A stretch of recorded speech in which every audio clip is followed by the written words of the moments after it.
ನಮಸ್ಕಾರ. ವಿಕೆ ಡಿಜಿಟಲ್ ನ್ಯೂಸ್ಗೆ ಸ್ವಾಗತ. ಎಲ್ಲ ವೀಕ್ಷಕರಿಗೆ ನಮಸ್ಕಾರ. ವಿಕೆ ಡಿಜಿಟಲ್ ನ್ಯೂಸ್ಗೆ ಸ್ವಾಗತ. ನಾನು ಸಂಧ್ಯಾ. ಒತ್ತುವರಿ ಮಾಡಿಕೊಂಡ ಫುಟ್ಪಾತ್ ತೆರವಿಗೆ ಡೆಡ್ಲೈನ್ 10,000 ರು ದಂಡದ ಎಚ್ಚರಿಕೆ ಕೊಟ್ಟ ಸಚಿವ ಕೃಷ್ಣ ಬೈರೇಗೌಡ. ನಗರದಲ್ಲಿ ಫುಟ್ಪಾತ್ ಒತ್ತುವರಿ ತೆರವಿಗೆ ಗ್ರೇಟರ್ ಬೆಂಗಳೂರು ಪ್ರಾಧಿಕಾರ ಮುಂದಾಗಿದೆ. ನಗರದ 2,000 ಕಿಲೋಮೀಟರ್ ರಸ್ತೆಯನ್ನು ಆದ್ಯತೆ ಮೇರೆಗೆ ತೆಗೆದುಕೊಂಡು ಸುರಕ್ಷಿತ ಪಾದಚಾರಿ ಅಭಿಯಾನ ನಡೆಸಲು ಬೆಂಗಳೂರು ನಗರಾಭಿವೃದ್ಧಿ ಸಚಿವ ಕೃಷ್ಣ ಬೈರೇಗೌಡ ಕೈಗೆತ್ತಿಕೊಂಡಿದ್ದಾರೆ. ಆರ್ಟಿರಿಯಲ್ ಹಾಗೂ ಸಬ್ ಆರ್ಟಿರಿಯಲ್ ರಸ್ತೆಗಳಲ್ಲಿ ಯಾರೆಲ್ಲ ಒತ್ತುವರಿ ಮಾಡಿಕೊಂಡಿದ್ದಾರೋ ಅವರು ಫುಟ್ಪಾತ್ ತೆರವುಗೊಳಿಸಲು ಜುಲೈ 1 ರವರೆಗೆ ಗಡುವು ನೀಡುವುದು ಕಂಡುಬಂದಿದೆ. ನೂತನ ನಿಯಮಗಳು. ಬರುವ ಜುಲೈ 1 ನಂತರ ಫುಟ್ಪಾತ್ ಒತ್ತುವರಿ ತೆರವುಗೊಳಿಸದೇ ಇದ್ದರೆ 250 ರಿಂದ 10,000 ರು ವರೆಗೆ ದಂಡ. ಫುಟ್ಪಾತ್ ಮೇಲೆ ಜಾಹೀರಾತು ಬೋರ್ಡ್ ಇಟ್ಟರೆ ದಂಡ. ಅಂಗಡಿಗಳು ಒತ್ತುವರಿ ಮಾಡದಿದ್ದರೆ ಆ ಅಂಗಡಿಗಳಿಗೆ ಪರವಾನಗಿ ರದ್ದು.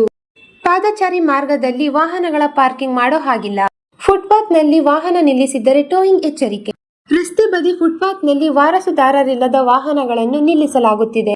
ಜುಲೈ 1 ರಿಂದ ಬಿಡಾಡಿ ವಾಹನಗಳ ಮೇಲೆ ಸ್ಟಿಕ್ಕರ್ ಅಂಟಿಸಿ ನೋಟಿಸ್ ಖಚಿತ. ಜುಲೈ 10 ರಿಂದ ಈ ಬಿಡಾಡಿ ವಾಹನಗಳನ್ನು ತೆರವುಗೊಳಿಸದೇ ಇದ್ದರೆ ಕ್ರಮ ಕೈಗೊಂಡು ಹರಾಜು ಹಾಕಲಾಗುತ್ತದೆ. ಸಿಗ್ನಲ್ನಿಂದ 75 ಮೀಟರ್ ದೂರದಲ್ಲಿ ಬಸ್ ನಿಲುಗಡೆ ಇರಬಾರದು ಎಂಬ ನಿಯಮಗಳನ್ನು ಘೋಷಿಸಿದ್ದಾರೆ. ರಾಷ್ಟ್ರೀಯ ಹೆದ್ದಾರಿಗಳು ಹಾಗೂ ಎಕ್ಸ್ಪ್ರೆಸ್ ವೇಗಳಲ್ಲಿ ಸಂಚರಿಸುವಾಗಲೇ ವಾಹನ ಸವಾರರು ಒಂದಲ್ಲ ಒಂದು ಸಮಸ್ಯೆಗೆ ಸಿಲುಕಿ ಪರದಾಡಿದ ಘಟನೆಗಳು ನಡೆದಿರುವ ಉದಾಹರಣೆಗಳಿವೆ. ಇದೀಗ ಇದಕ್ಕೆಲ್ಲ ತೆರೆ ಎಳೆಯಲು ಭಾರತೀಯ ರಾಷ್ಟ್ರೀಯ ಹೆದ್ದಾರಿ ಪ್ರಾಧಿಕಾರ NHAI ಮಹತ್ವದ ನಿರ್ಧಾರ ತೆಗೆದುಕೊಂಡಿದೆ. ಈ ಕುರಿತು ಸಂಪೂರ್ಣ ಮಾಹಿತಿಯನ್ನು ತಿಳಿಯೋಣ. ರಾಷ್ಟ್ರೀಯ ಹೆದ್ದಾರಿಗಳು ಹಾಗೂ ಎಕ್ಸ್ಪ್ರೆಸ್ ವೇಗಳಲ್ಲಿ ಸಂಚರಿಸುವ ವಾಹನ ಸವಾರರಿಗೆ ನಿರಂತರವಾಗಿ ಎದುರಾಗುತ್ತಿದ್ದ ವಾಹನ ರಿಪೇರಿ ಮತ್ತು ಬ್ರೇಕ್ ಡೌನ್ ಸಮಸ್ಯೆಗಳಿಗೆ ಶಾಶ್ವತ ಪರಿಹಾರ ಒದಗಿಸಲು ಭಾರತೀಯ ರಾಷ್ಟ್ರೀಯ ಹೆದ್ದಾರಿ ಪ್ರಾಧಿಕಾರ ಮಹತ್ವದ ಹೆಜ್ಜೆ ಇಟ್ಟಿದೆ. ಹೆದ್ದಾರಿ ಬಳಕೆದಾರರ ಪ್ರಯಾಣವನ್ನು ಮತ್ತಷ್ಟು ಸುಗಮ ಹಾಗೂ ಸುರಕ್ಷಿತಗೊಳಿಸುವ ಉದ್ದೇಶದಿಂದ ದೇಶಾದ್ಯಂತ ರಸ್ತೆ ಬದಿಯುದ್ದಕ್ಕೂ ಪಂಚರ್ ರಿಪೇರಿ ಅಂಗಡಿ ಹಾಗೂ ವಾಹನ ಸರ್ವಿಸ್ ಸೌಲಭ್ಯಗಳನ್ನು ಕಡ್ಡಾಯವಾಗಿ ಅಭಿವೃದ್ಧಿಪಡಿಸಲು NHAI ನಿರ್ಧರಿಸಿದೆ. ಸಾಮಾನ್ಯವಾಗಿ ಹೆದ್ದಾರಿಗಳಲ್ಲಿ ಚಲಿಸುವಾಗ ವಾಹನಗಳು ಕೆಟ್ಟು ನಿಂತರೆ ಅಥವಾ ಟೈರ್ ಪಂಚರ್ ಆದರೆ ತಕ್ಷಣವೇ ಯಾವುದೇ ತಾಂತ್ರಿಕ ನೆರವು ಸಿಗದೆ ಸವಾರರು ಕುಟುಂಬ ಸಮೇತರಾಗಿ ಗಂಟೆಗಟ್ಟಲೆ ಕಾಯಬೇಕಾಗುತ್ತಿತ್ತು. ಈ ಕುರಿತು ಸಾರ್ವಜನಿಕರಿಂದ ಕೇಳಿ ಬಂದಿದ್ದ ನಿರಂತರ ದೂರುಗಳಿಗೆ ಸ್ಪಂದಿಸಿರುವ NHAI ಈಗ ಈ ಮಹತ್ವದ ನಿರ್ಧಾರಕ್ಕೆ ಕೈ ಹಾಕಿದೆ. ತಕ್ಷಣ ಸೇವೆ ದೊರೆಯುವಂತೆ ಕ್ರಮ.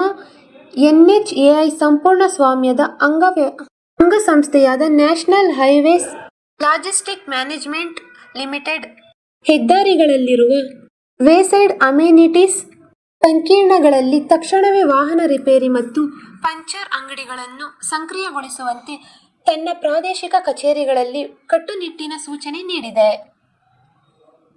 ಸಾಮಾನ್ಯವಾಗಿ ಹೆದ್ದಾರಿಗಳಲ್ಲಿ ಪ್ರತಿ 40 ರಿಂದ 60 ಕಿಲೋಮೀಟರ್ ಅಂತರದ ಪ್ರಯಾಣಿಕರ ವಿಶ್ರಾಂತಿ ಮತ್ತು ಇತರೆ ಸೇವೆಗಳಿಗಾಗಿ ಈ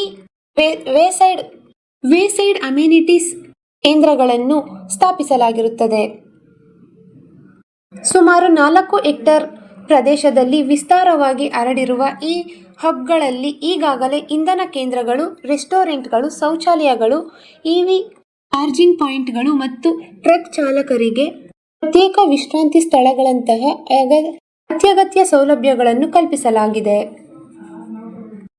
ಈಗ ಅವುಗಳ ಜೊತೆಗೆ ವಾಹನ ರಿಪೇರಿ ಸೇವೆಗಳು ಕಡ್ಡಾಯವಾಗಿ ಸೇರಿಕೊಳ್ಳುವುದರಿಂದ ಸವಾರರಿಗೆ ಭಾರಿ ಅನುಕೂಲವಾಗಿದೆ ಎನ್ನಲಾಗುತ್ತಿದೆ. ಹೆದ್ದಾರಿಗಳಲ್ಲಿ ವಾಹನ ದಟ್ಟಣೆ ದಿನದಿಂದ ದಿನಕ್ಕೆ ಹೆಚ್ಚಾಗುವುದರಿಂದ ಹತ್ತಿರದಲ್ಲಿ ಯಾವುದೇ ರಿಪೇರಿ ಅಂಗಡಿಗಳಿಲ್ಲದೆ ಸವಾರರು ಯಾರೂ ಇಲ್ಲದಂತಹ ಪ್ರದೇಶದಲ್ಲಿ ಸಿಲುಕಿಕೊಳ್ಳುವಂತಾಗುತ್ತಿತ್ತು.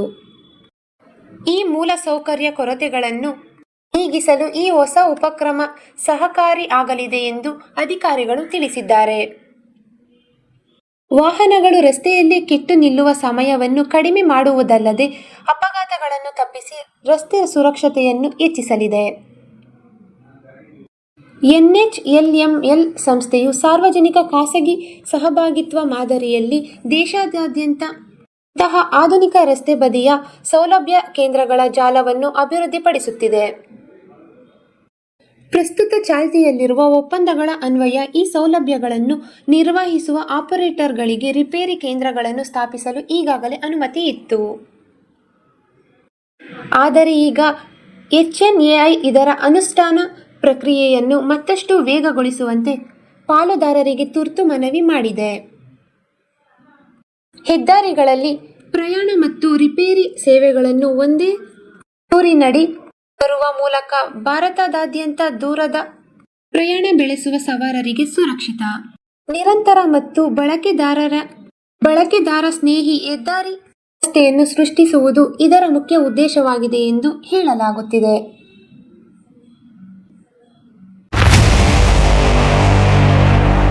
ಇದು ಈವರೆಗಿನ ಸುದ್ದಿಗಳು. ಮತ್ತಷ್ಟು ಸುದ್ದಿಗಳಿಗಾಗಿ ನೋಡ್ತಾ ಇರಿ ವಿಕೆ ಡಿಜಿಟಲ್ ನ್ಯೂಸ್. ವೀಕ್ಷಕರೇ, ವಿಕೆ ಡಿಜಿಟಲ್ ನ್ಯೂಸ್ ಯೂಟ್ಯೂಬ್ ಚಾನೆಲ್ ಅನ್ನು ಲೈಕ್ ಮಾಡಿ, ಸಬ್ಸ್ಕ್ರೈಬ್ ಮಾಡಿ ಮತ್ತು ಹೆಚ್ಚಿನ ಜನರಿಗೆ ಶೇರ್ ಮಾಡಿ.